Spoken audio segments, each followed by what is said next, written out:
Hey everyone, welcome back or welcome to my channel. My name is Savannah and we're back in River Rock Zoo, which is my very first project in Planet Zoo. Started all the way back when I first started my channel, when Planet Zoo kind of first came out. And recently, if you haven't been keeping up, I've gotten back into it to remodel it, because as we have worked in River Rock Zoo, each DLC came out, we had access to more pieces, I got better at building, so I've gone back and kind of taken out a lot. Now, I'm not trying to get rid of River Rock Zoo's style. I'm not trying to make an entirely new zoo on top of the old footprint. So I'm still trying to keep some of the original ideas and themes that I had when I was originally building this zoo. But, you know, just giving it a bit of an upgrade with the new pieces and my new building skills that I've developed over the last several years. Now, if you've been keeping up with the project, you'll maybe notice that the last episode we also built for the mute swans, and that's because as the professional gamer that I am, I finished my building, I took all my screenshots and all that kind of fun stuff, and then I didn't save the game. So when I went back into Planet Zoo to start building on something else, this is what we were left off with. Now, I didn't want to just completely leave that out, skip it, and move on to something else and just say, yeah, I rebuilt it. So I thought I would bring you guys along. I recorded me redoing it, which is what you're seeing here, and I actually do think it came out just a little bit better. Not gonna lie, towards the end of building it the first time, I was kind of rushing through it. I was kind of just not randomly placing down plants and things, but just this is good enough, this is good enough, I need to get it done, this is good enough. That was kind of my mentality when I was finishing it the last time. And so having to redo it actually allowed me to give it a second thought, give it a little bit more effort, and I think it turned out really well. So it's not much different than the original one. We're still building just for the mute swan. Now, in real life, I would envision that this little area would have more waterfowl, other ducks, maybe other geese, you know, things like that in this exhibit as kind of a front entryway exhibit when you walk into the zoo. But because the mute swan is really the only in-game animal that we have that fits that kind of theming for this kind of habitat, that is currently the only thing that's in there right now. But just, you know, envision different kinds of waterfowl and things like that running around inside here. But that's the intention, is that right when you walk into River Rock Zoo, we have this kind of open pond area. It's got lots of seating around it, so if you need to, you know, sit down, gather yourself, handle your children, whatever you need to do right when you enter the zoo. But it's a nice kind of like entry animal, much like the flamingos most of the time are, but in River Rock Zoo, flamingos are kind of over to the left. So still towards the entrance, they're just not the very first thing you see when you walk into the park. Behind this exhibit, I also took another crack at adding kind of like a nature walk kind of thing, where I put down some flowers and then just different kinds of landscaping with little signs meant for people, you know, if you're gonna walk around the back of this exhibit and go over to the little gazebo area that you can kind of sit down or relax in, you know, it's just kind of meant to be like a path to meander down. This is not going to be the most exciting thing that you see all day, but there are definitely people that really enjoy just kind of sitting and watching the animals. Maybe you packed your own lunch and you want to sit on one of these benches and eat it with your family or your kids or whoever you brought to the zoo. That's kind of what this area is meant to be. I also did, in redoing this, I increased the amount of sticks and logs and things like that kind of laying all over. I integrated some of the mulch into the ground to kind of look like mud, just to make it look, I guess, a little bit more realistic. You know, it's not going to be perfectly manicured. This isn't going to be an exhibit that's going to get a whole lot of maintenance other than maybe, you know, trimming some of the foliage back, some of the landscaping back, and keeping things relatively clean. But for the most part, it's going to be a very naturalistic exhibit. This pond, I do envision being a natural pond, so it's not concreted on the bottom or anything like that. It is just a pond. You know, River Rock Zoo was named because I thought my original idea was to have a river that flowed through the entirety of the park. And whereas maybe I'll add a river, you know, down the line or behind this, I did envision in some capacity there being some sort of natural bodies of water in this park that the park had to build around. And so this is one of them. This is probably a pond or, you know, a little lake that was already there. It's probably a pond, right? It's not big enough to be a lake. I don't actually know the difference between a pond and a lake. That's a complete aside, but if you know the difference between a pond and a lake, let me know, because that thought just occurred to me that I don't actually know what the difference is, but I'm calling this a pond. And moving on from that, you can see here that I've actually started to create what will be little swan nests. So I did a very quick Google, didn't look into it too much, but essentially mute swan nests look like big old piles of sticks. And so now that we have, and I shouldn't say now that we've had them in the game for quite a while, but they weren't in the game when I was originally building River Rock Zoo. We have all of these birch sticks and logs and things, and they're absolutely perfect for stuff like this. They're itty bitty, and yes, it does take a little while to get them placed correctly.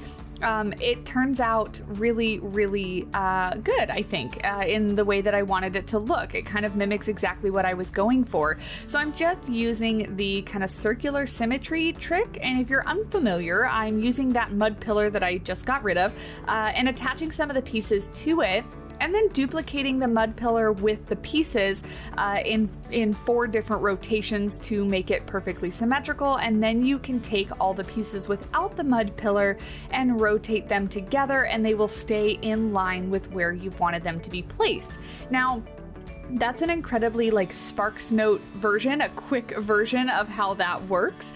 If you want to know how circular symmetry works, I know there's tons of tutorials on YouTube. You can look it up, but it's a really easy way to make circular symmetric things, just like the name implies. So here you can see I've put it down. We have those little egg pieces, and I think I put maybe 2 or 3 of these just to add a little bit more detail. You know, I didn't put a whole lot of thought into River Rock Zoo's breeding plans or anything like that, but just thinking that, you know, they probably wouldn't stop them from building nests. They probably wouldn't destroy them if they made them. They might potentially, if they didn't want to breed their swans, they may potentially pull these real eggs and give them dummies to sit on so that they don't actually incubate anything, they don't actually hatch anything. But it's still a good idea to allow the animals to go through the natural behaviors of their seasonal changes, one of those being breeding. So you'd want to let them go through and make their nests and sit on their eggs and things like that. So whether those are real eggs or dummies, I really didn't put a whole lot of thought into it, but I thought it was a cool little detail to add into the exhibit itself. And it looks like maybe I only added 1. I thought I added another one. We'll see if I add another one after this, but I've moved on out of the exhibit, and this is where I'm placing a bunch of that mulch, like I mentioned. I'm just kind of placing it around the water, like I said, to kind of suggest that, you know, some of the areas in the exhibit are a little bit muddy, maybe a little bit more dirty, because it is water, right? So it's gonna cause mud, it's gonna cause dirty sections, and also just to give it a little bit more variation and detail. Stuff for your eyes to look at. There we go. I added a second nest. I knew I did. This one's my favorite one because it's kind of nestled in between these two little plants, and I think it looks really good there, kind of nestled in and protected. Right there, a couple of the pictures that I looked at, going back to talking about mute swan nests, they were kind of out in the water, so they weren't necessarily all nestled on the shores like this, but I just thought that that's where they looked best, so I took a little bit of creative liberty and just kind of put them where I thought they might look best in the exhibit. But anyway, back to the little nature walk, which I kind of briefly mentioned beforehand. That's kind of what this is supposed to be. So as you're walking down the back of this exhibit, there's some different foliage that would be obviously hand planted there. This is not going to be all native plants or anything like that. This would be planted there on purpose and then maintained by the landscaping team or the horticulture team of the zoo. with little signs telling people exactly what they are. Now, I did struggle with this just a little bit because these are often plants that I don't actually use in my zoos. I don't use a whole lot of plants that have color. I usually stick with things that are just the correct shade of green. I get pretty particular with things and having them match and stuff like that. And so I was just kind of really going through and seeing what was even available, because as I mentioned, because I don't use them so much, I kind of didn't know what the options were. So still trying to keep it looking, you know, in theme and have the color palette match and all that kind of stuff and make my eyes happy and my OCD happy. But I also did want it to look like I said, like these things were planted there on purpose. And while we finish this up, placing some more plants, really putting some finishing touches on this exhibit for the second time, there's not really too much more to go, but I did want to mention very quickly the ability to give a little bit of extra support via channel memberships. I've started doing something new where after I've done some building, usually an hour or two, I jump in and I record kind of like a little real-time thought process. And I've been releasing those like 5 to 10 minute videos here on the channel as member only videos. Now, I will never keep any content from everyone. I never want to lock anything behind a paywall here on the channel. So I still will always put out all of my projects in these kind of full length videos as you're seeing now and as you've grown accustomed to. But the membership videos are a way for me to talk specifically to my members, people that are supporting just a little bit more, so I can get their opinion so that they can collab with me on how projects come out, give me ideas, suggestions, things like that. So if that's something that you're interested in, my very first membership is as cheap as I could possibly make it at 99 cents a month. And these membership videos are available to everyone. So you don't have to have like a higher membership or anything like that in order to have access to it. If you are unable to, absolutely no worries, completely understandable. It's never something that's expected, but I definitely did want to mention it because I am really terrible at self-promotion, and here on YouTube you kind of have to be comfortable and remember to do that every once in a while. So there we go. There is my one reminder for the month until I forget and then remember again in a while. So for those of you that already do support me, thank you so much. I really do appreciate you, and I hope you are enjoying the member videos. And if there's anything else that you ever want to see as far as like exclusive content like that, definitely leave me a comment down below. But we're pretty much done here. We're gonna jump into like our end cinematics, our little glamour shots, if you will, and take an overlook at the exhibit. Really happy again how it came out. I do really wish that we had additional waterfowl species in order to kind of fill this exhibit out just a little bit so that it wasn't specifically just mute swan, but who knows? Planet Zoo is supposed to get one more DLC, I guess. Maybe they'll surprise us all and show us a bird pack. I very highly doubt it, but maybe they'll do it. We'll see. Let me know what you think they might do down in the comment section below. And if you've made it this far, leaving a like and a comment and definitely hitting the subscribe button are all free ways to support me, and it really does mean the world, and it helps more than you know, really. So here we are. Here's our end cinematics here of our full finished exhibit. Now you might spy a little bit of a sneak peek of our gift shop in the background because I definitely recorded these after I spent a couple hours filming or building the gift shop as well, so you'll see that kind of in the backdrop. Pay no attention, that is the next episode, but there you go, a little bit of a peek.